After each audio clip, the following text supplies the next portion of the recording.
परम पवित्र भगवाद्वाचे आदरणीय वंदनीय प्रातस्मरणीय भिडेगुरु सर्वांना वंदन करतो. काही गोष्टी भाग्यात असतात आणि आज माझं भाग्य खूपच मोठं आहे की साक्षात संभाजी महाराजांच्या समाधीस्थळी मला काही विचार मांडायला मिळतात. वास्तविक ह्याच्या पूर्वी मी एकदा इथे येऊन एक अभ्यास वर्गाला आलेलो असताना बोललो होतो, पण आज जे आपण आलेलो आहोत सगळेजण एकत्र ते काहीतरी वेगळं करून आलं. आपण प्रचंडगड आणि कठीणगड नावातच दोन्हीचं रूप सामावलेले असलेले दोन दुर्ग आपण सर करून आपण इथं आलेलो. इथं आल्यानंतर एक वेगळी भावना मनामध्ये आल्यापासून येते. सतत मन भरून येते आणि गहिवरून येते. ह्या जागेत येणं खरं तर महाराष्ट्रातल्या प्रत्येकाचं कर्तव्य आहे. इथली माती कपाळाला लावणं प्रत्येक महाराष्ट्राचं कर्तव्यच आहे. ह्याचं कारण असं आहे की इथं ते बलिदान दिलं संभाजी महाराजांनी, म्हणून आज आपण आहोत. त्यांनी त्यांचं भविष्य संपून टाकलं. वय वर्ष फक्त 32. आपल्या 32व्या वर्षाचा विचार करा. त्यांनी सर्वस्वाचा त्याग केला, होम केला आयुष्याचा. एखादी समिधा उचलावी आणि यज्ञकुंडात टाकावी अशा पद्धतीनं आपलं आयुष्य देऊन टाकलं त्यांनी. आणि कोणासाठी केलं? काहीतरी वेगळं करून दाखवायचंय म्हणून केलं नाही. त्यांनी केलं ते आपल्यासाठी केलं. आपला वर्तमान, आपलं भविष्य चांगलं व्हावं म्हणून त्यांनी ते बलिदान दिलेलं आहे. आणि जे बलिदान दिलं ती स्थळी ही आहे. इथला मातीचा प्रत्येक कण आपल्याला ओढून सांगतो की कुठंतरी त्या मातीचे कण तुमच्या शरीराला लागावे आणि कुठंतरी तुमच्यामध्ये सुद्धा त्यांच्याप्रमाणेच वागण्याची ऊर्जा यावी, असा तो कण कण ओढून आपल्याला सांगतोय. त्यामुळे इथं आल्यानंतर आपलं वागणं पूर्णतः बदललं असलं पाहिजे. ती समाधी, त्याच्या शेजारी त्यांचे जवळचे मित्र की ज्यांनी जीवाला जीव देणं जो शब्द आहे तो दिला, असे ते कवी कलश. काय हो, कुठले कवी कलश? त्या आग्र्याच्या तिकडचे ते कवी, ते संभाजी महाराजांना आग्र्याच्या कैदेत असताना भेटतात काय, मन जुळतात काय, ते मित्र काय होतात आणि ते प्रधान म्हणून काम करतात, त्यांचे कवी श्रेष्ठ म्हणून काम करतात आणि स्वतःचा जीव पण देऊन टाकतात त्यांच्याबरोबर. किती भाग्यवान संभाजी महाराजांची समाधी आणि शेजारी कवी कलशांची समाधी. प्रांतवाद, जातवाद, भाषावाद सगळा मिटतो तिथं, त्या ठिकाणी मिटतो. असं ते ठिकाण आहे.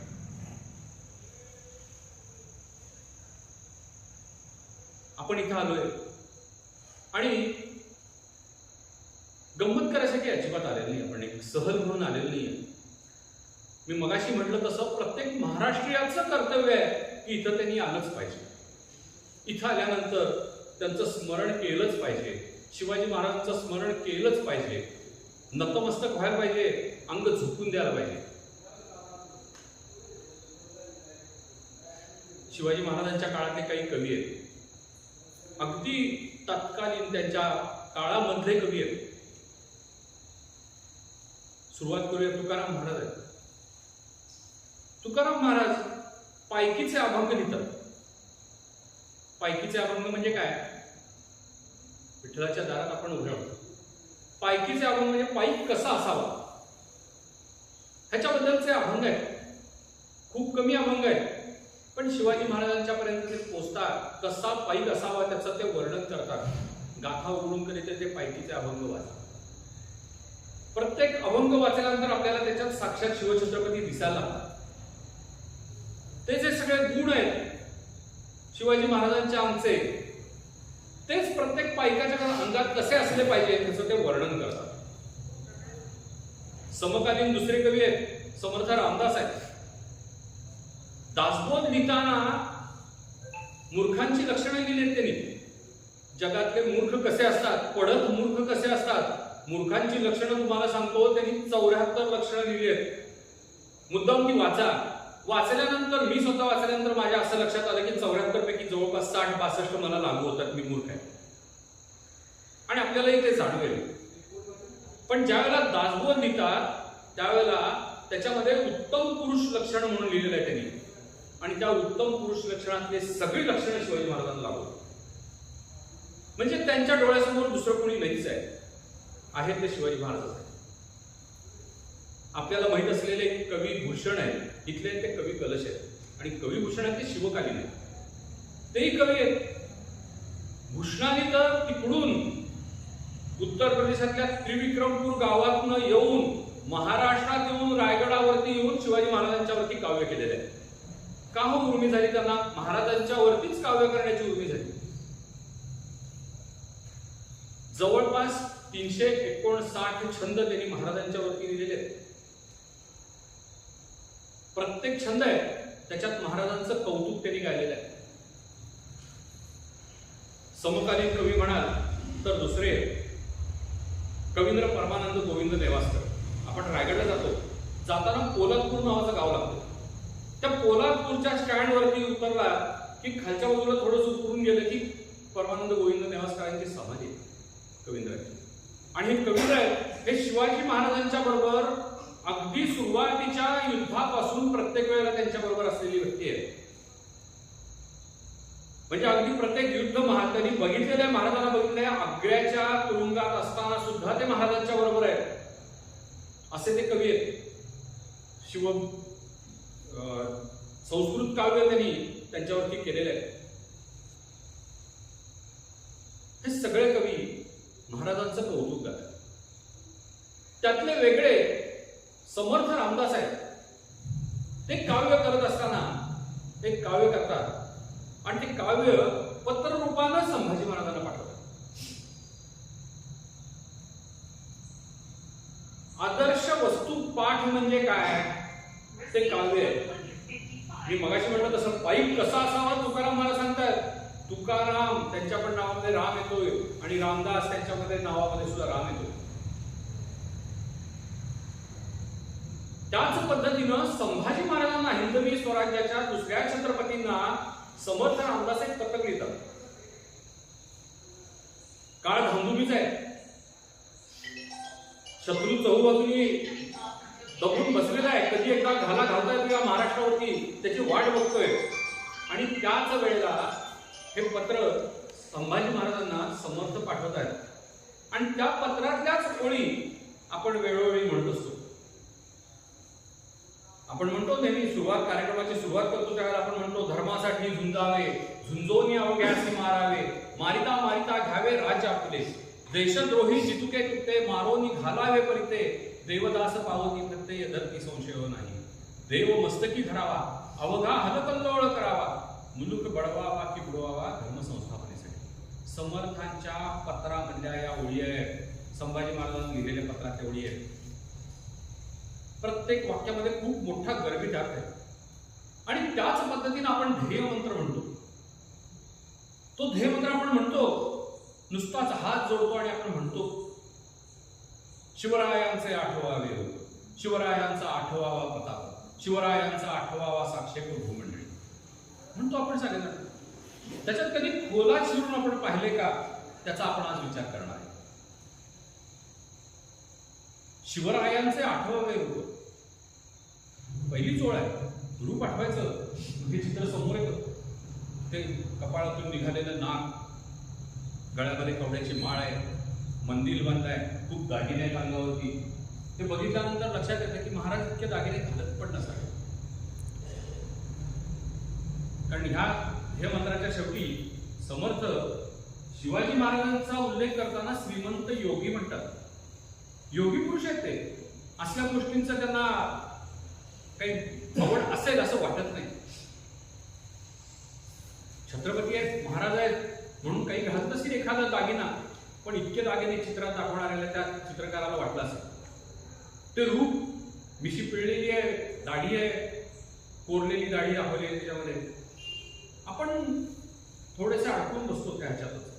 शिवरायांचे 8वे रूप म्हटलं की आपण ते रूप आठवायला लागतो. महाराज कसे दिसत होते, कपाळावरती शिवगंध, बाणेदार डोळे आणि नाक ते सप्तरी, हे सगळं रूप आपण आठवायला लागतो शिवाजी महाराज. आणि वेळोवेळी आपल्यासमोर तेच रूप मांडलं गेलेलं आहे. चित्रपट असो, नाटक असो, सिरियल असो, त्यातलं ते रूप आपल्या समोर येतं. पण खरं रूप शिवाजी महाराजांचं कुठलं आठवायचं आणि ते का आठवायचं? त्याचं कारण असं आहे की ते रूप आठवल्यानंतर आपल्याला काही मार्ग दिसतात, अंधारात चालण्याचे सुद्धा मार्ग दिसतात, म्हणून ते रूप आठवायचं. मग शिवरायांचे 8वे रूप. वेळोवेळी शिवाजी महाराजांचं रूप म्हणजे वागणं, त्या प्रसंगात त्यांचं रूप काय होतं ते रूप समर्थांना अभिप्रेत आहे. आज मी तुम्हाला सकाळी सांगितलेली गोष्ट, ती छोटी मुलं बसली त्यावेळेस सांगत होतो तेव्हा की आईची तुला करायची आहे. महाराजांचं रूप काय होतं त्यावेळेला, किती मातृभक्तीचं रूप आहे ते, पराकोटीचं मातृभक्तीचं रूप आहे महाराजांचं.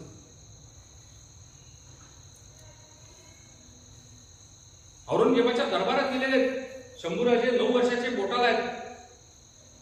औरंगजेब उंचावरती त्या कोहिनूर सिंहासनावरती बसलेला आहे तिथे, आणि महाराज तिथं तडकतायत, रागवतायत, संतापतायत, आम्हाला मागच्या रांगेत का उभं केलं, नजरांना धिरकावून देत आहेत, पाठ दाखवून निघून जात आहेत तारा बोटाला धरून संभाजी महाराजांना. ते जे आगळं वेगळं शिवाजी महाराजांचं रूप आहे ते आठवलं पाहिजे. अपमान कधी सहन करणार नाही शत्रूकडून आम्ही, ते रूप आठवायचं.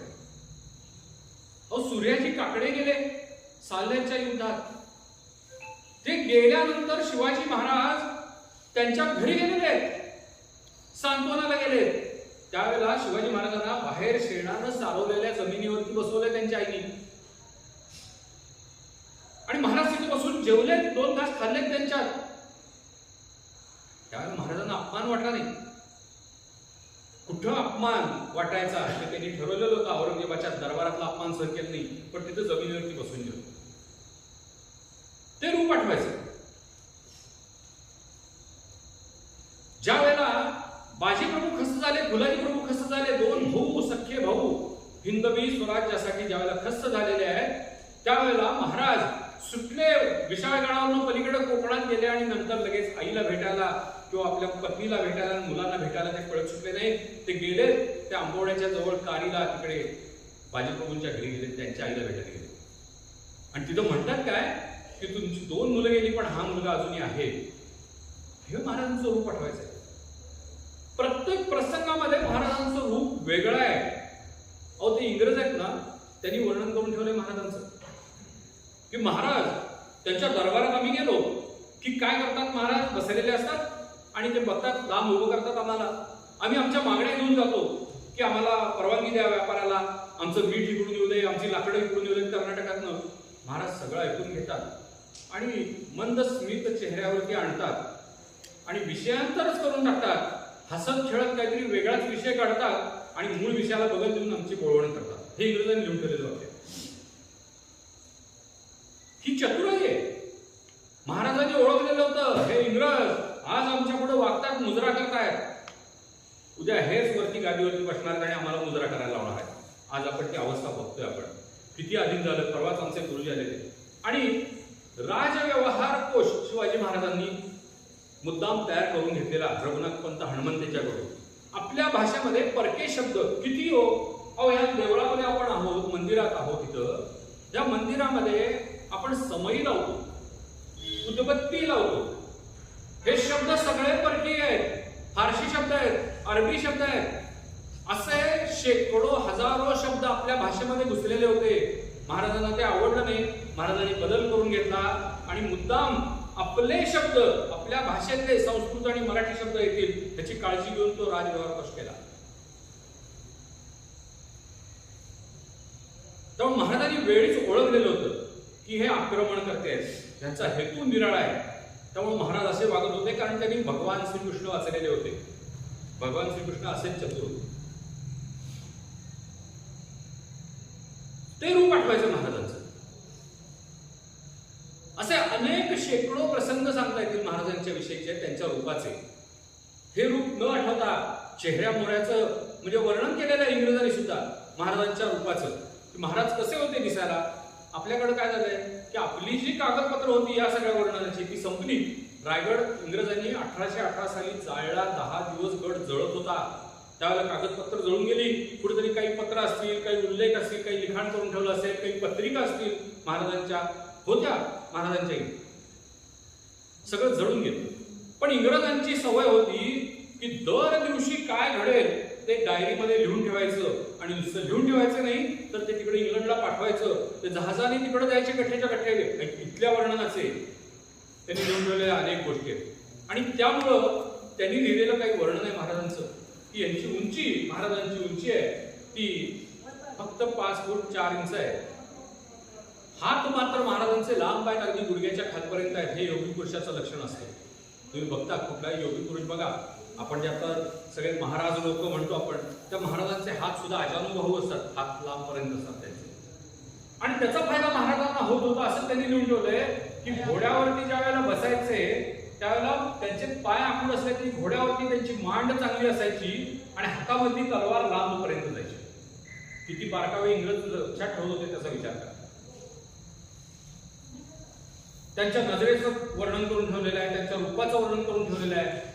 म्हणजे ज्यावेळेला महाराज आग्र्यात गेले आणि निघाले ते दरबाराकडं त्यावेळेचं वर्णन करून ठेवलेलं आहे काही लोकांनी की 4 चौघात वेगळेपणा उठून दिसेल, राजबिंडे पण उठून दिसेल असं वर्णन त्यांचं केलेलं आहे. तसे दिसत होते महाराज. संभाजी महाराजही त्याच चढीचे होते.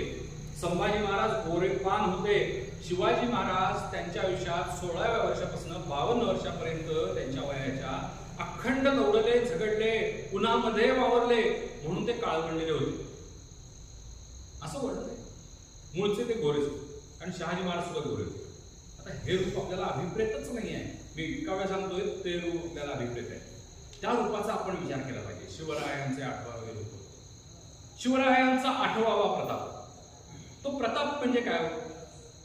वेळोवेळी त्यांनी केलेली जी युद्ध आहेत हा प्रताप. मुद्दाम ती सगळी युद्ध सांगण्यात बसण्यात वेळ घालवत नाही कारण खूप काही सांगायचं आहे. पण अफजल खानाला फाडला तो प्रताप आहे त्यांचा. शाहिस्ते खानाची बोटं तोडली तो प्रताप आहे त्यांचा. सुरत लुटायला गेले तो प्रताप आहे. प्रत्येक गोष्टीमध्ये त्यांचा प्रताप दिसून येतो. वडिलांचा अपमान केला म्हणून ह्या राजगडावरनं त्या कुडाळपर्यंत जायचं आणि बाजी घोरपड्याला त्याच्या घरात त्याच्या वाड्यामध्ये बाहेर बोलून त्याच्याशी द्वंद्वयुद्ध तलवारीने खेळायचं आणि त्याला ठार मारून टाकायचं.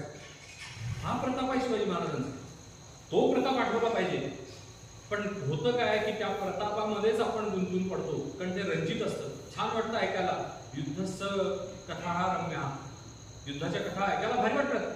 अफजल खानाच्या वेळेचा प्रसंग ऐकल्यानंतर अंगावरती रोमांच उठतात.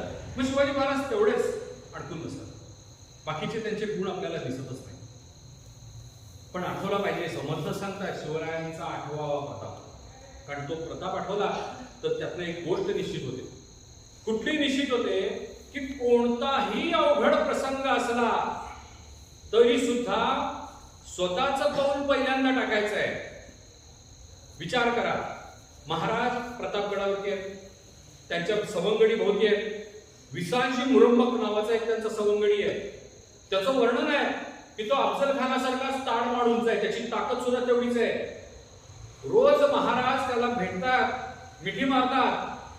बघा, मिठी मारल्यानंतर आपला हात त्याच्या पोटापर्यंत मागं पाठीपर्यंत ओढून कुठपर्यंत येतोय त्याचा महाराज अभ्यास करतात. कुठलीही गोष्ट अभ्यासाविना करत नाही. समर्थच सांगतात अभ्यासाविना प्रकट होऊ नये.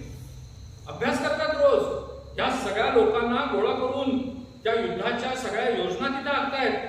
कुठलेच आणि युद्ध करायला गेले तसं महाराजांनी केलेलं नाही कधीच. सगळ्या गोष्टी साक्षेपानं केलेल्या आहेत आणि म्हणूनच शिवरायांचा 8वावा साक्षेप पुढे म्हणतात. त्या विसाची मुरंबकाची एवढी ताकद महाराजांनी सांगितलं असतं, जावा तुम्हीच भेटा अफजल खानाला, तुमची उंची सारखी आहे, तुमची ताकद सारखी आहे आणि तुम्ही त्याला मारून या. सहज शक्य होतं, विसाजीला ऐकलं असतं. पण महाराज स्वतः गेलेले आहेत. मुदगल बंधू दोघं, बापूजी आणि चिमणाजी, महाराजांचे लहानपणापासूनचे सवंगडी आहेत आणि लाल महालामध्ये हे सगळे खेळलेले आहेत. तिथले बारकावे, तिथल्या वाटा, तिथले दरवाजे सगळे त्यांना पण माहित आहेत.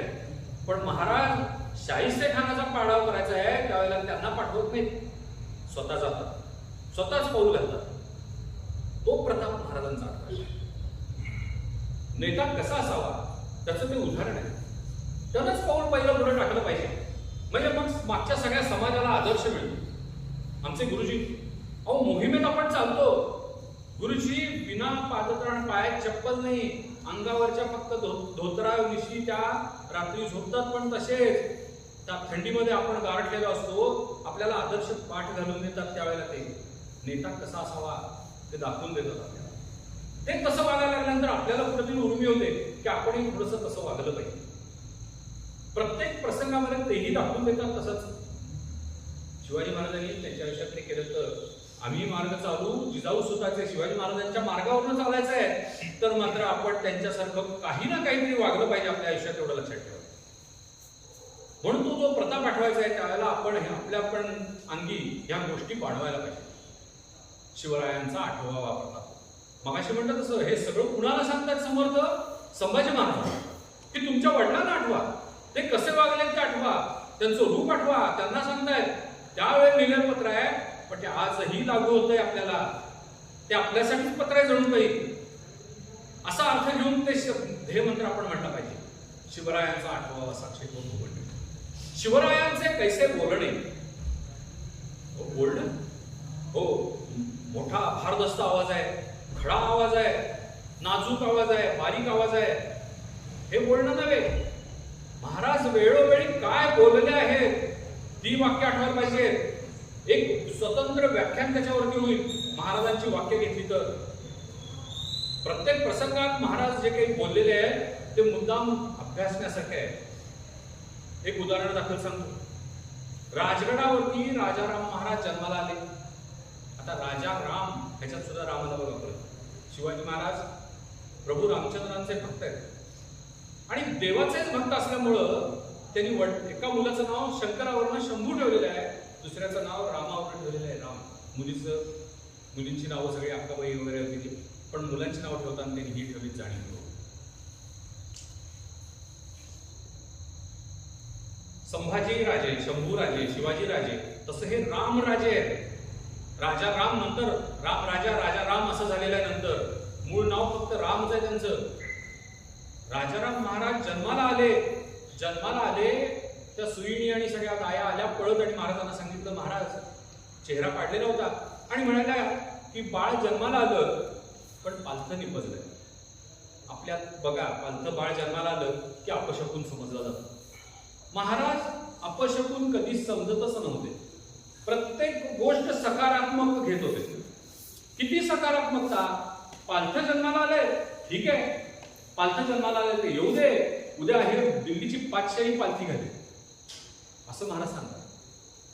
हे जे महाराजांचं बोलणं आहे ना, ते आपण अभ्यासलं पाहिजे, त्याचा विचार करायला पाहिजे.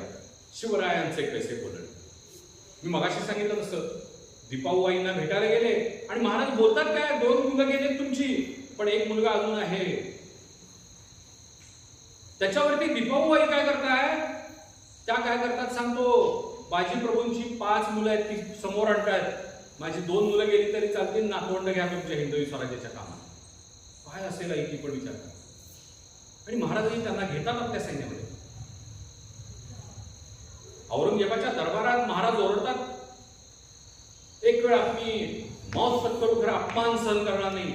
शिवरायांचे कैसे बोलणे, ते बोलणं तिथलं कुठं कसं बोलावं आणि काय करावं. महाराजांनी बाहेर आल्यानंतर तिथं औरंगजेबाला अस्खलित मराठीतल्या आपल्याला सगळ्यांना माहित असलेल्या मंदिरात आपण शिव्या दिलेलोय. अशा शिव्या दिलेल्या आहेत. हौलाद खान आणि तो रामसिंग तिथं आत जाऊन सांगू शकले नाहीत औरंगजेबाला. कुठे काय बोलावं आणि कसं बोलावं ते महाराजांच्याकडनं शिकलं पाहिजे.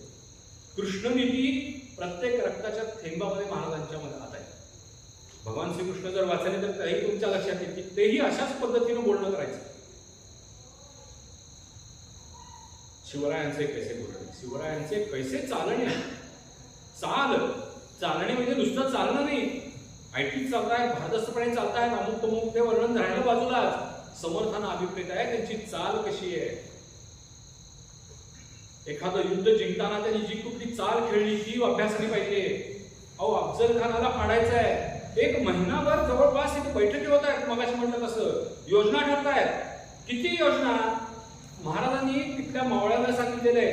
त्यांनी एक चाल सांगितली. काय सांगितली तर हे जवळपासचं सगळं जंगल आहे ना, त्यातली जी मोठी झाड आहेत ती अर्धवट कापून ठेवा. अर्धवट कापून ठेवा. मावळ्याला काही कळेना हे काय सांगायला लागले. शिवाजी महाराजांचं एक वैशिष्ट्य होतं, प्रत्येकाला एक काम ते सांगायचे, पण ह्याच्या कामाची पूर्तता झाल्यानंतर त्याचा फायदा दुसऱ्याला असायचा. ह्यानं ते काम केलं की त्याचा फायदा तिसऱ्याला असायचा. पण ह्याला सांगितलेलं काम ह्याला कळायचं नाही, त्याला सांगितलेलं काम त्याला कळायचं नाही. पण सगळ्यांच्याकडनं योजनाबद्ध रीतीने ते काम करून घ्यायचं. प्रतापगडच्या युद्धामध्ये महाराजांनी जी योजना केली, मोरोपंत पिंगळे, नेताजी पालकर, येसाजी कंक ज्या ज्या ठिकाणी जंगलामध्ये लपले तिथून त्या अफजल खानाच्या सैन्यावरती चाल करून येण्यासाठी त्यांना किती वेळ लागेल ह्याचाही महाराजांनी आधी अभ्यास करून ठेवला तर ही चाल नक्की करून ठेवलेली होती. मगाशी म्हटलं तसं ती झाडं अर्धवट कापून ठेवण्याचं कारण काय तर अफजल खानाचं सैन्य जंगलातून येईल, त्याला सवय नाही आहे, त्याच्याबरोबर हत्ती आहेत, घोडे आहेत, पालख्या आहेत, त्यातनं त्याशिवाय ती चालू शकत नाही, त्यांना सह्याद्रीची सवय नाही. तुम्ही फक्त युद्ध सुरू झाल्यानंतर ते झाड धक्के देऊन तुम्ही खाली ढकलून ठेवायचे. आडवं पडलं जंगलामध्ये झाड की अडचण झाली, ते तुंबले की त्यांच्यावरती हल्ला करायला आपण मोकळे. काय चालेल असेल डोक्यात विचार करा. शाहिस्ते खानाची बोटं तोडायची, त्याला तिथून हकलून 3 वर्ष बसलाय तो या हिंदवी स्वराज्यात लाल महालामध्ये लपून. त्याला इथून हुसकून काढायचंय. तर महाराज करतात काय, कुठल्या मार्गाने जायचं त्यांना सगळे दरवाजे माहिती आहेत, कुठनं जायचं माहिती आहे. वरातीचा लग्नाच्या वरातीचा फायदा घेऊन ते तिथं घुसतात वेशांतर करून आणि मागच्या बाजूला भटारखान्याची भिंत पाडून आत घुसतात. प्रत्येक प्रसंगात वेगळी चाल आहे महाराजांची. ती चाल लक्षात घ्यायला पाहिजे. शिवरायांचे कैसे चालणे, शिवरायांची सलगी देणे कैसी असेल. आता सलगी देणे हा जो प्रकार आहे महाराजांच्या आयुष्यातला तो खरंच अभ्यासण्यासारखा आहे. आणि तो अभ्यासला ना तर आपल्यालाही शेकडो मित्र मिळतील ह्याची मी तुम्हाला 100% खात्री देतो. बाजीप्रभू देशपांडे आपल्याला मगापासून नाव सांगतो. त्यांचे जे वरचे सरदार होते कृष्णाजी बांदल, हे कृष्णाजी बांदल यांनी बदामल केला काहीतरी. महाराजांच्या कानावर आल्यानंतर महाराजांनी सांगितलं की त्यांचा चौरंग करा. चौरंग करणे म्हणजे काय, त्या काळातली शिक्षा आहे. चारही बाजूला हात आणि पाय दोरीने ताणून बांधायचे, 4 बाजूला 4 मावळे तलवारी घेऊन उभे करायचे. खून झाल्यानंतर एकाच वेळेला 4 कापून टाकायचे. आयुष्यभर तो सडत राहिला पाहिजे. असली शिक्षा त्या कृष्णाजी बांदलांना दिली जे बाजीप्रभूंचे नेते आहेत. आता बाजीप्रभूंनी याच्यावरती काय करायला पाहिजे, महाराजांच्यावरती रागवायला पाहिजे.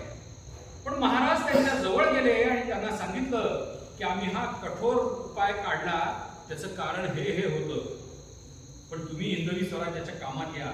आणि ते बाजीप्रभू वयानं शिवाजी महाराजांच्या पेक्षा मोठे असून त्या कामात येतात. नुसते येत नाही तर महाराजांच्या एका इशाऱ्यावरती त्या घोडखिंडीमध्ये उभारतात. मरण आहे माहित आहे, 300 विरुद्ध 3000चा लढा आहे हे बाजीप्रभूंना पण माहित आहे. पण ते घनघोर युद्ध करतात, भर पावसामध्ये युद्ध करतात आणि केवळ शिवाजी महाराजांनी जी सलगी दिली, त्यांना जवळ केलं, त्याच्यासाठी ते आपला जीव देऊन टाकतात. शिवरायांची सलगी देणे कैसी असते. पाठीवर हात फिरवला महाराजांनी की तो महाराजांचा झाला. 2 युद्ध असे की युद्ध सुरू असतानाच काही क्षणासाठी ती युद्ध थांबली. एक शिवकाळातलं आहे आणि एक पेशवे काळातलं आहे. पेशवे काळामध्ये पानिपताचं युद्ध आपल्याला सगळ्यांना माहिती. ज्यावेळेला पानिपताचं युद्ध सुरू होतं त्यावेळेला अचानक विश्वासराव पडले, हत्तीवरती बसलेले होते, गोळी लागली, तिथंच खस्त झाले. त्या क्षणाला अहमदशाह अब्दालीनं ते युद्ध काही क्षणासाठी थांबवलं आणि विश्वासरावांचं प्रेत आपल्या ताब्यात घेतलं. गंमत बघा काय. आणि ते कशासाठी घेतलं तर आजपर्यंत एवढा देखणा पुरुष मी पाहिलेला नाही आहे. देखण्या स्त्रिया त्यांनी अनेक पाहिल्या असतील, देखणा पुरुष एवढा पाहिलेला नाही. मी तो घेऊन जाणार आहे तिकडं अफगाणिस्तानात, त्यांचं प्रेत पेंढा भरून घेऊन जाणार आहे म्हणून त्यांनी ते प्रेत ताब्यात घेतलं होतं. त्यावेळेला काही क्षणासाठी ते युद्ध थांबलेलं होतं. शिवकाळामध्ये महाराज गेले जावळीच्या मोऱ्यांची जावळी खस्त करण्यासाठी गेले. हल्ला केला, युद्ध सुरू झालं मोऱ्यांच्या बरोबर. मोऱ्यांच्या बरोबरचा एक सेनानी, त्यांचा सरदार मुरारबाजी देशपांडे, आपल्याला सगळ्यांना माहिती आहे पुरंदरावरचा, तो लढत होता. आणि त्वेषानं तो तलवार फिरवतोय. त्यावेळी महाराज सांगतात काही क्षण थांबा. युद्ध थांबते. हात वर केल्यावर महाराजांनी काही क्षणासाठी युद्ध थांबते आणि महाराज फक्त मुरारबाजीने म्हणतात की तू एवढा चांगला योद्धा आणि तू आमच्या विरुद्ध का लढतोयस? शत्रू कोण आणि मित्र कोण तुला कळत नाहीये. हिंदवी स्वराज्यासाठी तू आमच्या बाजूने ये, आम्ही तुझा सन्मान करू. त्याच्यावरती मुरारबाजी तात्काळ महाराजांच्याकडे येत आहेत. विचार करा महाराजांचं बोलणं काय असेल. शिवरायांची सदगी देणे कैसे असेल. हेच मुरारबाजी ज्यावेळेला पुरंदरावरती युद्ध करतात त्यावेळेला दिलेर खान त्यांचं युद्ध बघून म्हणतोय अरे कैसा सिपाही है खुदा ने पैदा किया. तो पण युद्ध थांबवतोय थोड्या क्षणासाठी तिथं. मुरारबाजी पेशाला चालून येतात, आपला घोडा त्याच्या हातावरती घालतात. त्यावेळेला तो वर्ण म्हणतोय की तू माझ्या बाजूने ये, मी तुला वतन देतो, जहागीर देतो, सन्मान करतो. त्यावेळेला ते थुंकतात त्याच्या दिशेने आणि म्हणतात तुझ्या वतनावरती मी थुंकतो, मी शिवाजी महाराजांचा पाईक आहे, मेलो तरी चालेल. आणि मुंडकं उडाल्यानंतरही ते लढत राहतात. जगाच्या इतिहासातलं ते वेगळंच उदाहरण आहे. अंगामध्ये किती संचारलेलं आहे ते युद्ध. हिंदवी स्वराज्यासाठी प्राण देण्याची अनिवार्य इच्छा ते रक्तामध्ये मुरली. मुंडकं उडाल्यानंतर सुद्धा ते लढत राहतात. पण शिवाजी महाराजांची सलगी देणं काय आहे प्रकार कळतो. 19 वर्षाचे शिवाकाशी, फक्त वय वर्ष 19 आहे त्यांचं. दिसतात शिवाजी महाराजांच्या सारखे. महाराजांची त्या पन्हाळगडावरती असताना दाढी करण्यासाठी ते तिथे येतात. त्यावेळेला महाराज त्यांना हेरतात. महाराजांचं लक्ष बारकाईने असायचं आणि महाराजांनी त्यांना फक्त बघून ठेवलेलं. तो रोज त्याला यायला सांगितलं दरबारात आणि एक दिवस त्यांना काम सांगितलं की आमच्यासारखाच वेश करून तुम्ही पालखीत बसायचं. त्यांना तो सन्मान वाटला. ही काय घरात लग्न झालेलं असेल तर एक छोटंसं मूल, 1-2 मुलं असतील त्यांची, त्यांना सोडून त्या पालखीत बसतात. ती पालखी म्हणजे मृत्यूची पालखी आहे. पकडलं गेल्यानंतर मरण आहे त्यांना पण माहिती आहे. पण महाराजांची सलगी देणं असं होतं की हे सगळे जण हातामध्ये एका हातात निखारा आणि एका हातात तुळशीपत्र घेऊन काय तयार आहे. सांगा यातलं काय ठेवू घरादारावरती. आता तानाजी महाराज सकाळी म्हणलं तसं मुलाचं लग्न आहे.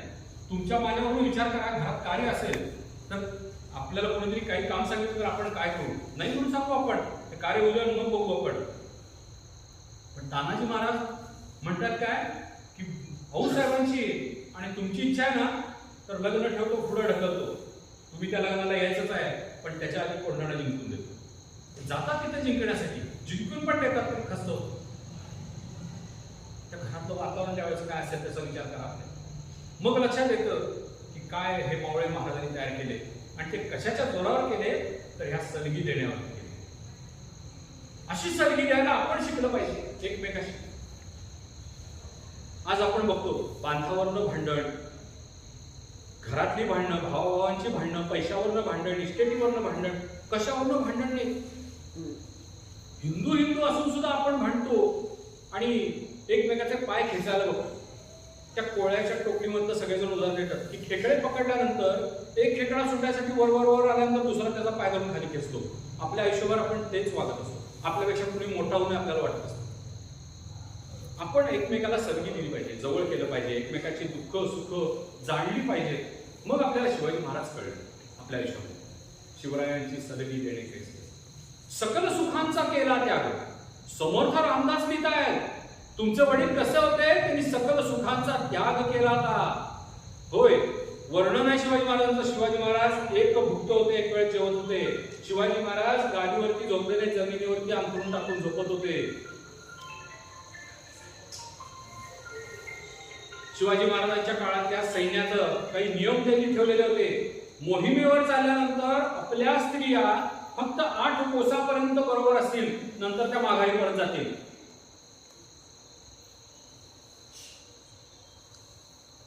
सकल सुखांचा केला त्याग. सुखासाठी कुठली गोष्ट आयुष्यात त्यांनी केली नाही.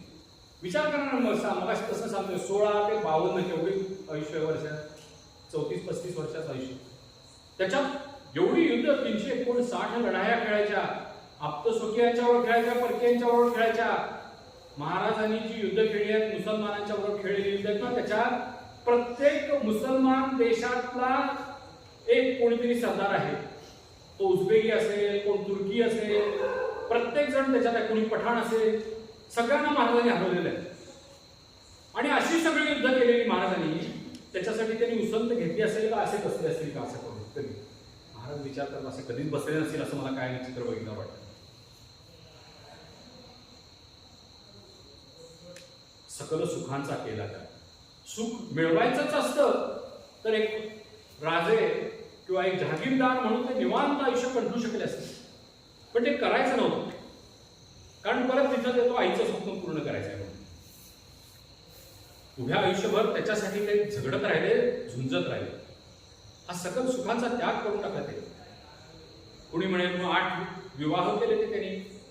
8 विवाह करण्यामागं सुद्धा मोठा हेतू होता की अनेक मराठा सरदार आदिलशहाच्या पदरीत बांधले गेले, ते त्यांच्याकडे नोकरी करत होते. त्या सरदारांना आपलंसं करून घेण्यासाठी त्यांच्याशी नाती जोडलेली होती महाराजांनी, आणि म्हणून ते 8 विवाह केलेले होते. कुठल्या सुखासाठी ते विवाह केलेले नव्हते, हे लक्षात घेतलं पाहिजे.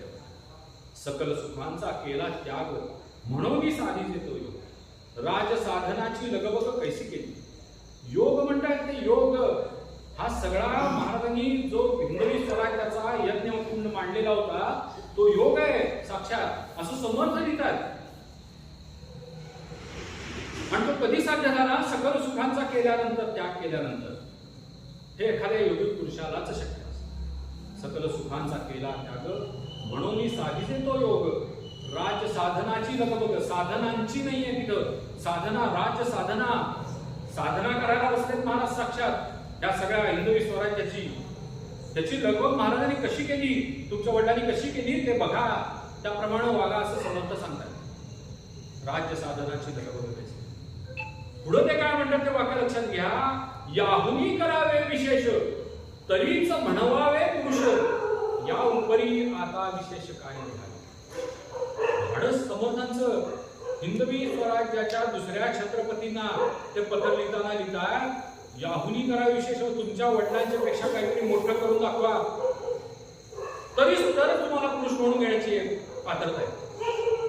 किती कठोर शब्द आहेत बघा, तुम्ही विचार करा. ते आपल्यालाही लागू होतात. नुसतंच पुरुष मिशा वाढवल्या, दाढी वाढवल्या, आमच्यासाठी पुरुष म्हणून मिळवलं असं नाहीये.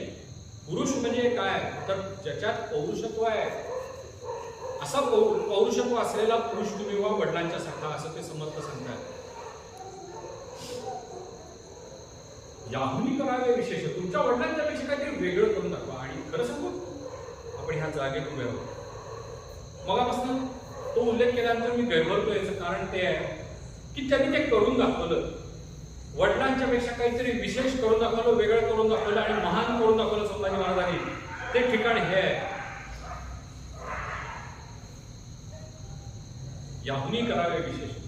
विशेष अहो त्यांनी शिकवलं सर्वसामान्य इथल्या हिंदू जनतेला कसं जगायचंय, सन्मानानं, अस्मितेनं कसं जगायचं ते त्यांनी शिकवलं, स्वतः जगून शिकवलं.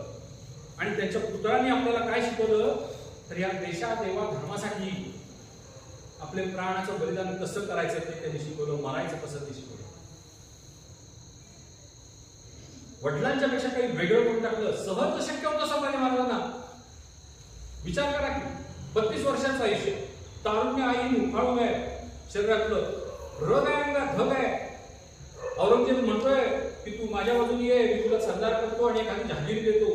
नुसतं होय म्हणाले असते तर काय घडलं असतो, पुढचं आयुष्य त्यांनी छान कंटलं असतं. पण या महाराष्ट्रातलं यांनी मांडलेला जो डाव होता तो सगळा उधळला गेला असता. आपण आज जी नावं सांगतोय की आपण आपण सांगू शकलो नसतो, आपण ज्या मंदिरात उभे आहोत तो मंदिरात आपण नसतो, आपण ह्या यात्रा आपण करू शकलो नसतो, कुठल्या गडावरती गेलो नसतो, कारण तिथं नुसत्याच मशिदी आणि मकबरे असतात. संभाजी महाराजांनी त्यांच्यापेक्षा काही वेगळं करून दाखवलं, कारण त्यांनी सांगितलं होतं आबासाहेबांनी की एक वेळ प्राण गेले तरी चालतील, खरं धर्म सोडायचा नाही आपला. त्यांनी शिकवण दिलेली होती आणि म्हणूनच संभाजी महाराज त्यांच्यापेक्षा वेगळं काहीतरी वागले. आपणही आपल्या आयुष्यामध्ये आपल्या धर्माचा सतत विचार केला पाहिजे. सतत आपल्या धर्मावरती अनेक बाजूनी आक्रमण आहे, अनेक बाजूनी आक्रमण आहे. लव जिहाद आहे, लँड जिहाद आहे, सिमी आहे, हिजबुल मुजाहिदीन आहे. प्रत्येक जण काही ना काहीतरी करून इथला हा धर्म, इथलं हिंदुस्थान संपवण्यासाठी प्रयत्न करतोय, इथल्या सैनिकांना संपवण्यासाठी प्रयत्न करतोय. नोटा येत आहेत, बनावट नोटा छापून येत आहेत, सगळी करन्सी बदनाम करून टाकायची याचा प्रयत्न चालू आहे. मुलीबाळी पळवल्या जातात, आपल्याला सरकारी आकडे सांगितले जात आहेत, ते अतिशय कमी सांगितले जात आहेत. प्रत्यक्षात प्रत्येक जिल्ह्यातून अनेक छोट्या छोट्या मुली पळवल्या गेलेल्या आहेत, सापडत नाहीत, नख पण मिळत नाही. तिकडच्या त्या इसिसच्या अतिरेक्यांना भोगण्यासाठी त्या पाठवल्या जात आहेत. अशा पद्धतीने आक्रमण चालू आहेत. आपल्या डोक्यात धर्माचा विचारच नसतो. कुठंतरी तो विचार करण्याची आता खूप गरज आहे, खूपच गरज आहे. आणि ह्याच्यासाठी आपण वैयक्तिकरित्या तयार असलं पाहिजे. मग आपण ते याहुनी करावे विशेष तरीच म्हणावे पुरुष तिकडे येतो. आपण आपलं घर सांभाळायचं आहे आपल्याला, त्याच्याबरोबर आपल्याला हा सगळा हिंदुस्थानचा संसारही सांभाळायचा आहे. आपल्या भाग्यानं आज वरती सरकार आहे, आपला विचार करणारं सरकार आहे असं आपण समजूया काही काळ. त्याचा फायदा घेऊन आपण आपल्या धर्माचाही विचार करणं गरजेचं आहे असं वाटतं. आणि तरी तो केला, सतत त्यांच्या डोक्यात तो होता. तुम्ही म्हणाल हे कसं काय? शिवाजी महाराजांचं उदाहरण सांगतो तुम्हाला. शिवाजी महाराजांच्या डोक्यात धर्म होता. त्याचं पहिलं उदाहरण, ज्या वेळेला शपथ घेतली, करंगळी कापली, रायरेश्वरावरती त्या शंकराच्या पिंडीवरती धार धरली रक्ताची, त्यावेळेला ते काय म्हणतात, हे तो हिंदवी स्वराज्य व्हावे ही तो श्रींची इच्छा. श्री म्हणजे तुळजाभवानीची. आयुष्यात गळ्यामध्ये कवड्याची माळ घातलीये आणि त्या माळेवरती हात ठेवून ते जगदंब जगदंब म्हटल्यानंतरच पाऊल पुढे टाकतात. अफजल खानाला मगापासून सांगतो, अफजल खानाला प्रसंग त्याला भेटायला जातात. भेटायला गेल्यानंतर उजवं पाऊल आत टाकतात महाराज, शकून उजवं पाऊल आत टाकतात. तो अफजल खान उठून उभारतो मस्जिदीवरनं आणि महाराजांचा चेहरा बघून विचारतोय, आम्हाला भ्यालात काय?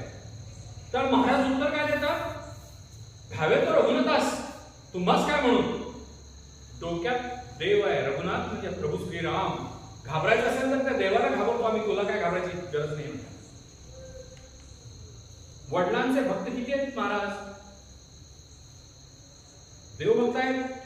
तसंच आई वडिलांचे भक्त आहेत ते. अफजल खानाच्या वेळेला तो कृष्णाजी भास्कर चाल करून आल्यानंतर महाराज त्याला सांगतात, थांब, आमच्या बाबासाहेबांनी सांगितलेलं आहे, गैवर आणि ब्राह्मणावर तू वार करू नको. त्याच्यावरती तो कृष्णाजी भास्कर पिसाळल्यासारखा परत अंगावर येतो. महाराज तलवारचा वार अडवतात आणि परत एकदा त्याला सांगतात की थांब, आबासाहेबांची आण आहे म्हणून मी तुला मारत नाहीये. तिसऱ्या वेळेला आल्यावर मात्र ती आण मिळ सगळं विसरून जातात आणि महाराज योद्ध्याच्या रूपात येतात आणि त्याला मारतात. त्यावेळी बाकी काय बघत नाही. पण ह्या असल्या अवघड प्रसंगात सुद्धा त्यांना वडील आठवतात. जिजामातांनी त्यांच्यावरती लहानपणापासून त्या देवा धर्माचे त्यांच्यावरती सगळे उपचार केलेले आहेत. अहो, त्यांचं नावच ठेवताना त्या शिवाई देवीवर ठेवलेलं आहे. शिवनेरीवरच्या देवी समोर त्या गाराणं मागतायत की मला जर पुत्र देणार असशील, माझे 4 पुत्र तू मांडीवर नेलेस, आता पुत्र देणार असशील तर तो पुत्र असा दे की ह्या सगळ्याचं पांग फेडेल, या महाराष्ट्र देशाला यवनांपासून सोडवेल असा पुत्र दे, तर माझा गर्व जिरवून टाक, असं त्या सांगतात. देवाकडे मागणं मागतात. मग ते त्या रक्तात उतरलेलं आहे आणि त्यामुळे महाराज अखंड देव बघतायत. किती देव बघतायत? राजाभिषेक आहे. राज्याभिषेक नसतो बरं का, तो राजाभिषेक असतो, राजाला अभिषेक असतो. राजाभिषेक आहे रायगडावरती आणि महाराजांना 32 मणाचं सोन्याचं सिंहासन रामाजी दत्तो चित्रे पोलादपूरचे त्यांनी तयार केलेलं आहे. हिर माणकांनी मडवलेलं आहे. 32 मण सोन्याचं आहे. होय, वर्णन आहे त्यावेळेला. त्या सिंहासनावरती बसायचं आहे. एखादा आनंदाने जाऊन बसला असता, पण महाराजांच्या डोक्यात देव आहे. आपण बसायच्या पूर्वी 1.25 मण सोन्याचं छत्र महाराज प्रतापगडच्या तुळजाभवानीला अर्पण करतात. इतिहासात लिहिलेलं आहे.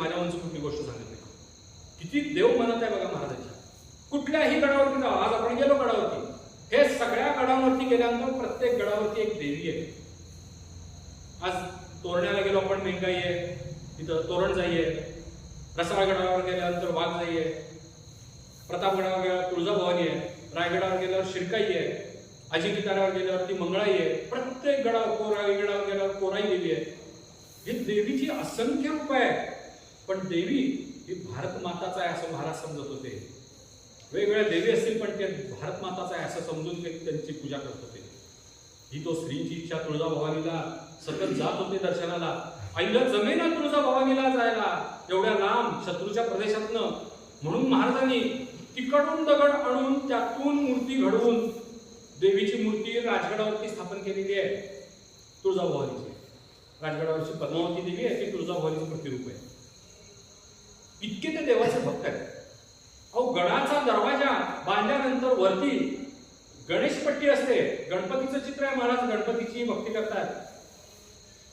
रायगडची जीवनकथा नावाचं पुस्तक आहे. त्याच्यामध्ये रायगडाचं वर्णन आहे. दर चंद्रोदयाला तिथे तोफा उडत असत. शिरकाईला नैवेद्य असे.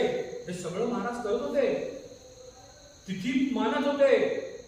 दर द्वितीयेला गडावरच्या सगळ्या तोफा उडत असत. आता द्वितीया कुठली तारीख बघून महाराज करत नव्हते.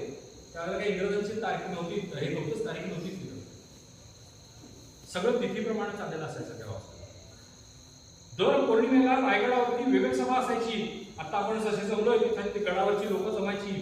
गडावर 300 घरं होती आणि ती जमल्यानंतर तिथं एक चांगला वक्ता स्वतः महाराज पाचारण करायचा आणि त्याला बोलायला लावायचे. ही विवेक सभा असायची तिथं. त्यांचे विचार ऐकून घ्यायचे.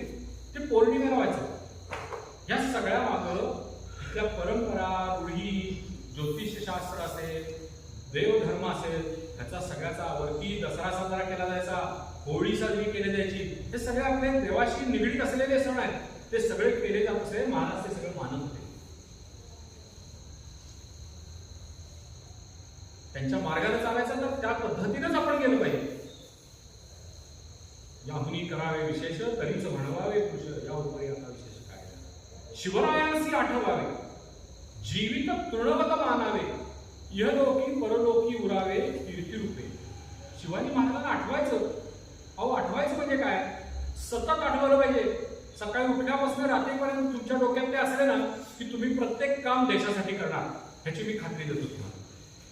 रस्त्यावरती थुंकताना सुद्धा तुमच्या मनात विचार येणार ही माझी मातृभूमी आहे, मायभूमी आहे, मी हिच्यावर थुंकायचं का नाही. हो, मी बघितलंय बलिदान मासामध्ये मी मुलांना सांगितलं की इथून पुढे महिनाभर संभाजी महाराजांना आपण आठवतोय रस्त्यावर थुंकायचं नाही असं. खराब दिसतं. अहो, ती मुलं महिनाभरानंतर इतकी बदलली की रस्त्यावर थुंकायची बंद झाली. घरातल्याने आश्चर्य व्यक्त केलं. त्यांना सांगितलं शिवी द्यायची नाही एकमेकाला. आया बहिणींना शिव्या आपण आपल्यालाच द्यायच्या. हिंदू बांधव आहे तुझा आणि त्यांना शिव्या देतोस तू, देऊ नका शिव्या असं सांगितल्यानंतर ती मुलं शिव्या द्यायची जेव्हा बंद झाली त्यावेळेला आई वडील आमच्याकडे विचारायला आले काय जादू केलीस तुम्ही. आम्ही नाही केली, त्यांनी केली.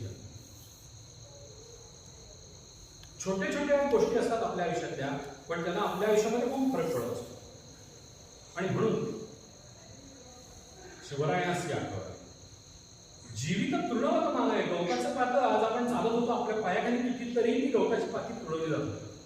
वास्तविक त्या गडावरती गेल्यानंतर मनात बऱ्याचदा असेल की अरे आपण काय घेऊन तुडवतो. किती आनंदाला ती झुकतात वरती, नाचतायत. इथल्या मातीनं त्या शिवाजी महाराजांच्या घामाचे थेंब चालतानाचे सांडलेले आहेत त्याच्यात. ती गवतं आता सुद्धा उगवतात. त्यावेळेची माती आहे ती सगळी आणि त्या गवतांवरती आपण पायरून जातो. कुठेतरी भावनाशील झाल्यानंतर हे वाटायला लागतं त्या तृणासारखं आपलं जीवन असलं पाहिजे. जीवित तृणवत मानावे इहलोकी परलोकी उरावे कीर्ती रूपे. परत तिथे तो ते इथं निद्राधीन झालेले आहेत. अनेक यातना सहन करून इथं निद्राधीन झालेले संभाजी महाराज आहेत. पण ते इहलोकी परलोकी उरलेले आहेत. इतक्या वर्षानंतरही त्यांची आठवण आपल्याला येते आहे, या महाराष्ट्राला येते आहे. त्याचं कारण ते आहे त्यांनी आपलं जीवन तृणवत मानलं. समर्थांनी सांगितल्याप्रमाणे कुठली प्रेरणा कुठं जाते बघा. एक साधं पत्र आहे पण संभाजी महाराजांच्या आयुष्यात अमूलाग्र बदल होऊन जातो. त्यामुळं वडिलांची शिकवण आहे, जिजामातांची शिकवण आहे, पण त्या पत्रामुळे जीवित तृणवत मानावे त्याला ते सामोरे जातात. आणि आपण आपला जीव किती जपत असतो त्याचाही विचार करा. आज आपल्यापैकी बालेकिल्ल्यावरती किती जण केले नाहीत त्यांनी हात वर करावं नाहीत, फार कमी लोक. कुठंतरी आपण आपल्या जीवाला जपलं. जीवित तृणवत मानावे. साहजिक ठीक आहे, सवय नसते, मी काही तुम्हाला दोष देणार नाही. सहज विचारलं, तुमचा अपमान करण्याचा माझा हेतू नाही. बरं, तुम्ही तिथंपर्यंत आलात हेच मोठं आहे. अशा पावसामध्ये कठीण गड चढून यायचं सोपं काम नाहीये. तुम्ही पाहिलेलं आहे सगळं, निसर्ग एवढं सगळं वातावरण ढगाळ, प्रचंड वारं, आणि त्या ह्याच्यात आपण तिथे गेलो. पण कुठंतरी ते जीवित तृणवत मानावे हे वाक्य कायम सतत आयुष्यात लक्षात असलं पाहिजे. आणि मग आपण पूर्ण आपल्या आयुष्यामध्ये यशस्वी होतो. जीवित तृणवत मानावे, इहलोकी परलोकी उरावे कीर्ती रूपे. तरच आपण दोन्ही लोकांमध्ये कीर्तीनं राहतो. आज इतक्या वर्षानंतरही संभाजी महाराजांचं, शिवाजी महाराजांचं नाव त्यामुळे घेतलं. निश्चयाचा महामेरू बहुत जनासी आधारू, अखंड स्थितीचा निर्धारू श्रीमंत योगी. एक योगी पुरुष, अंगात फक्त लंगोटी घालून फिरणारा शिवाजी महाराजांचं वर्णन करताना लिहितोय श्रीमंत योगी. जे श्रीमंत पण आहेत आणि योगी पण आहेत, असे एकमेव ते आहेत. त्याच्या मागचं कारण, आपल्याला प्रत्येकाला 2 आयुष्य असतात. एक आपलं कौटुंबिक जीवनातलं आयुष्य असतं आणि एक असं त्यांच्यासारखं सामाजिक दृष्ट्या समाजाकडे तोंड करून असलेलं आयुष्य असतं. आपण आपल्या आयुष्यभर आपलं कौटुंबिक जीवन जपत बसतो. माझं कुटुंब, माझी पत्नी, माझे आई वडील, माझं शेत, माझं घरदार, माझी इस्टेट, माझी पोरबाळ, त्यांचं पुढं काय होणार, त्यांच्यासाठी गोळा करून ठेवणं, बँकेत पैसा जमा करून ठेवणं, पावत्या करणं, सोनं नाणं घेणं, ह्याचा विचार करत असतो. आणि दुसरं जीवन समाजाकडे बघून असतं. त्यावेळेला आपण आज बघितलं, जिथं राहिलो होतो आपण, तिथं जे शिक्षक आलेले होते ना, ते कुठले पंढरपूरचे, आणि 10 वर्षासाठी सर्वस्वाचा त्याग करून ते तिथे येऊन बसले त्या लहान मुलांसाठी कातकरी समाजातल्या. त्यांना वाटत नसेल का आपल्या कुटुंबात रमावं आणि छान राहावं, मजा करावी, रोजची टीव्ही बघावा मस्त, वाटत नसेल नाही. पण जीवन समाजासाठी देऊन टाकणं जे आहे ना, ते करतायत. ही असली उदाहरणं आपल्या डोळ्यासमोर ठेवली पाहिजेत आणि आपणही कुठे असं काहीतरी करण्यासाठी उद्युक्त व्हायला पाहिजे असं मला वाटतं.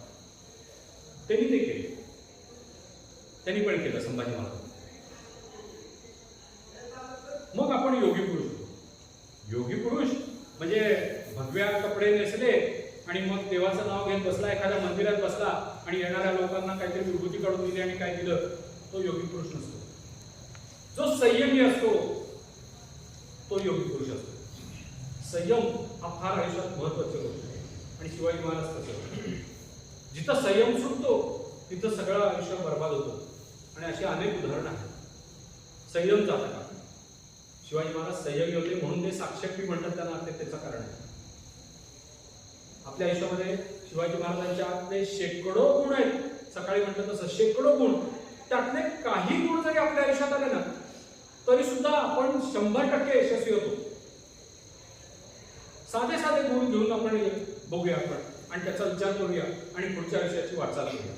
ह्या जागेवरती आल्यानंतर ह्या गोष्टी थोड्याशा मुद्दाम अंतर्मुख होऊन विचार करायचा की ते कसे जगले, ते कसे मेले आणि कुणासाठी गेले, काय केलं असतं त्यांनी, जगू शकले असते, याचा विचार इथं आल्यानंतर करायचा आहे. त्यांच्या मित्राचा विचार करायचा आहे. त्यालाही शक्य होतं, तो पळून जाऊ शकला असता, पण नाही. स्वामी निष्ठा म्हणजे स्वामी निष्ठा. एखाद्या गोष्टीवरती निष्ठा ठेवली की ती निष्ठा शेवटच्या क्षणापर्यंत अतुटच राहिली पाहिजे. तरवारीला धार असते ना, ती धार मोडता कामा नये तशी आपली निष्ठा असली पाहिजे. आयुष्यात 2 गोष्टी आहेत, निष्ठा आणि त्याग. ह्या जर आपण अंगी बाणवल्या ना तर आपण मोठे होतो. मुद्दाम ह्या लहान मुलांना सांगणार की 2 गोष्टी कायम लक्षात ठेवा. आई वडिलांवरची निष्ठा असेल, तुमच्या अभ्यासावरची निष्ठा असेल, ती सतत त्याच्यावरती एक जागरूक होऊन काम करा. तुम्ही यशस्वी होणारच त्याची खात्री आहे. आणि त्याग करायचे. आज जगामध्ये त्याग कमी झाला. दुसऱ्यासाठी काहीतरी करायचं ही वृत्तीच कमी होऊन गेली. अप्पलपोटी सगळे झाले, स्वतःसाठी विचार करणारे झाले. कुठेतरी त्याग करण्याची वृत्ती त्या काळातल्या प्रमाणे आपल्या अंगी यावी म्हणून आपण इथली माती कपाळात लागतो. इथे आपण वर्षभर काहीतरी कार्यक्रम करत असतो. शेवटी म्हणतात निश्चयाचा महामेरू बहुत जनासी आधारू. तरी कुठलीही जात पात धर्म काही बघता नाही, सगळ्यांना जवळ केलं होतं शिवाजी महाराज. कारण ध्येय मोठं होतं, हिमालयासारखं मोठं होतं. सह्याद्री राहून ते मिळवायचं होतं. ध्येय मिळवायचं असेल तर बरोबर मोठी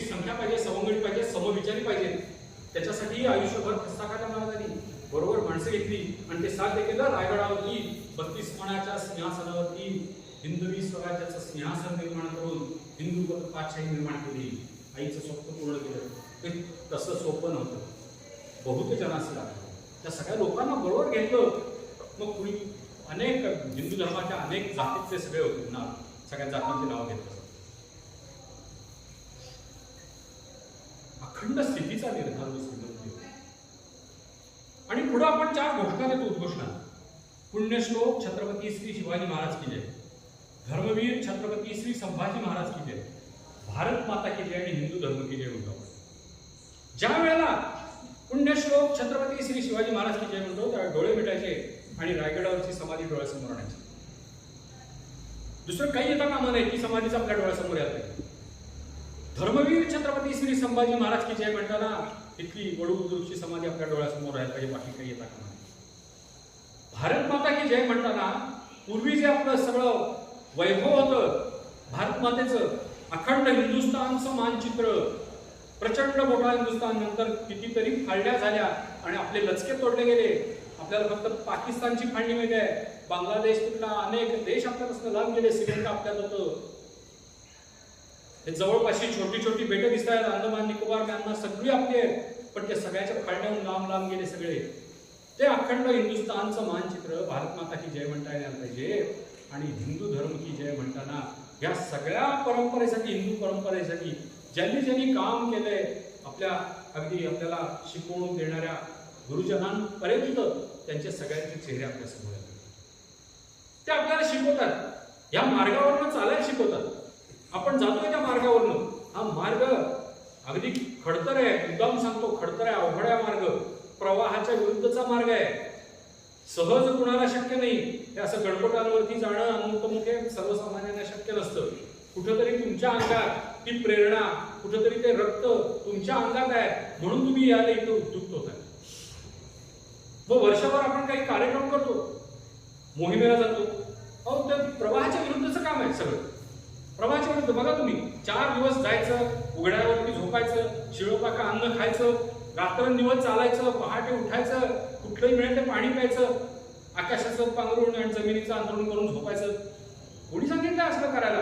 पण ते प्रवाहाच्या विरुद्ध ते केल्यानंतर आपल्याला आपले जे सैनिक आहेत सीमेवरती आपलं संरक्षण करणारे, ते काय वागतात ते आपल्याला तिथं कळतं.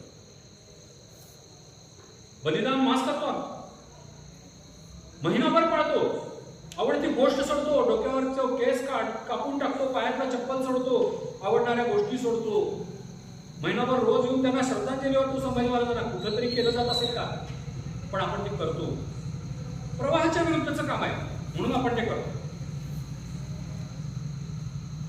येणारा कार्यक्रम आहे नवरात्रीचा कार्यक्रम, दुर्गा माता दौड. अहो बघा ना, नवरात्र आहे, देवी बसते, घरात बसते, मग रोज पूजा केली जाते, नैवेद्य दाखवला जातो, आणि मग घरातली जी स्त्री आहे, आई आहे, कोण बहीण आहे, कोणीतरी बायको आहे, ती त्या देवीसमोर आपल्या कुटुंबाचं भलं मागण्यासाठी रोज नैवेद्य दाखवते आणि मागणं करते. कुठंतरी मगाशी म्हटलं तसं जिजामातांना आठवलं पाहिजे. शिवाजी महाराज पोटात असताना त्या शिवनेरी गडावरती होते आणि त्यावेळेला तिथे एक नवरात्र येऊन गेलं. त्या नवरात्रात त्या शिवाईला जात होत्या, रोज जात होत्या आणि मागत होत्या कुणासाठी? भोसले घराण्यासाठी मागत नव्हत्या, ते त्या हिंदू धर्मासाठी मागत होत्या. मगाशी मी सांगितलं त्यांनी काय मागितलं तिथं देवीसमोर. ते मागितलं ते हिंदू धर्मासाठी मागितलं त्यांनी. कुठंतरी ती वृत्ती, जिजामातांची वृत्ती आपल्यात यावी म्हणून नवरात्रीचे 9 दिवस धावत शक्तीची पूजा करत, आपण धावत जाणं म्हणजे शक्तीची पूजा आहे, शक्तीची पूजा करत धावत जायचं, देवीच्या पायाशी जायचं, तिच्या पुढे मागणं मागायचं हात जोडून. एक कार्यक्रम म्हणून ते करायचं नाही आपल्याला. जेव्हा अनेक कंठातून मागणं मागितलं जातं ना, तेव्हा ते देवापर्यंत पोहोचतं आणि देव ते आपल्यापर्यंत पाठवतो. आणि म्हणून नवरात्रीत देवीच्या पायापर्यंत आपण धावत जाण्याचा कार्यक्रम करतो. वास्तविक आता समाज बघितला तर आपल्या समोर खूप विदारक चित्र आहे. नवरात्रीचे दिवस वर्तमानपत्राची मागची पानं काढून बघा, सनातन प्रभात सारख्या दर दिवशी कुठं ना कुठेतरी व्यभिचाराच्या बातम्या आहेत. त्यावेळेला या नवरात्रीच्या निमित्तानं दांडिया चालू झाला की जो आपला नाही दांडी हा प्रकारच नाही आहे. गरबा म्हणून जास्त ते गुजरातमध्ये असतं, दांडी हा प्रकारच नाही. पण देवीच्या समोर ज्या देवीच्या हातात 8 हातात शस्त्र आहेत आणि ती म्हणते मी तुमचं संरक्षण करते, आणि आम्ही हातामध्ये काठ्या घेऊन त्या वाजवत ढुंगण वाकडं करत देवीसमोर नाचतो. हे चित्र सार्वत्रिक दिसतंय का अनेक मोठ्या शहरांमध्ये त्या काळामध्ये नको त्या गोष्टींचा खप विचार करत नाही, त्या गोष्टीचा प्रचंड प्रमाणात वाढतो. पोटातले गर्भ जिरवले जात आहेत त्या काळामध्ये. त्या काळाच्या नंतर म्हणजे काय समाजात चाललंय त्याचा विचार करा, आणि त्याच्या बरोबर उलट आपण प्रवाहाच्या विरुद्ध त्या देवीच्या पायाशी धावत जातो आणि देवीकडे मागणं मागतोय की तू आम्हाला या देशादेवा धर्मासाठी जगण्याची उर्मी दे. तो कार्यक्रम आता तोंडावर गणपती उत्सव संपला की काही दिवसात तो कार्यक्रम नवरात्री. आपल्या गावामध्ये मुद्दाम मी मागणं मागणार आहे की ह्या वर्षी तुम्ही सगळेजणच प्रयत्न करा, मोठ्या प्रमाणात प्रयत्न करा आणि मोठी दुर्गा माता दौड काढा. या प्रवाहात समाज मोठ्या प्रमाणात आला पाहिजे, या दुर्गा माता दौडीच्या प्रवाहात. आणि त्याच्या मागचं कारण जशा आपल्या भाषेमध्ये आपल्याला कळले तशा भाषेमध्ये प्रत्येकाला समजून सांगण्याची आपल्याला ऐकत आली पाहिजे. तर ते सगळेजण विचारतो की चाललेला प्रकार काय आहे, समाजात काय चाललंय. मगाशी म्हणतं अनेक पद्धतीनं आक्रमण आपल्याला चाललेलं आहे, आपण जेव्हा जागे नाहीये ते जागं करण्याची काम ते देवी करते, आपल्याला हातात शस्त्र घेऊन करते. कुठंतरी आपण तिचं ऐकलं पाहिजे. शिवाजी महाराज तिचे भक्त होते हे लक्षात ठेवलं पाहिजे. जिजामातांनी आपल्याला हे नवरात्र शिकवलंय, स्वतःच्या कुटुंबासाठी तरी मागितलं. आम्ही अगदी सुरुवातीला व्याख्यानाच्या सुरुवातीला म्हणतो की हे सगळं संभाजी महाराजांनी केलं. खरंच आपल्यावरती ह्या जाधव आणि भोसले कुळाचे अनंत अनंत अनंत अगणित उपकार आहेत, उपकार आहेत.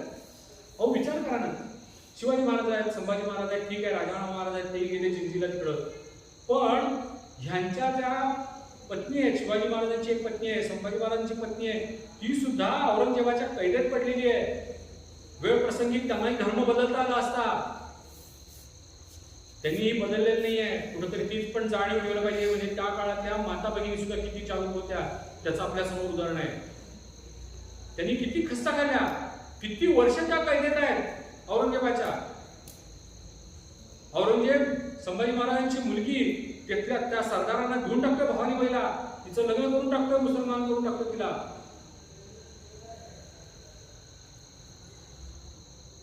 त्यांचाही विचार करायला पाहिजे की या कुटुंबाला आपल्यावर किती उपकार केले म्हणून आज आपण आहोत. या कुटुंबाचे अनंत उपकार आहेत.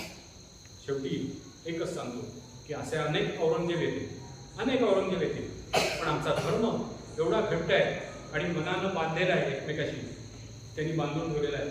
त्यामुळं कायमच आपण ह्या संकटांना तोंड देण्यासाठी कायम तत्पर असणार आहे.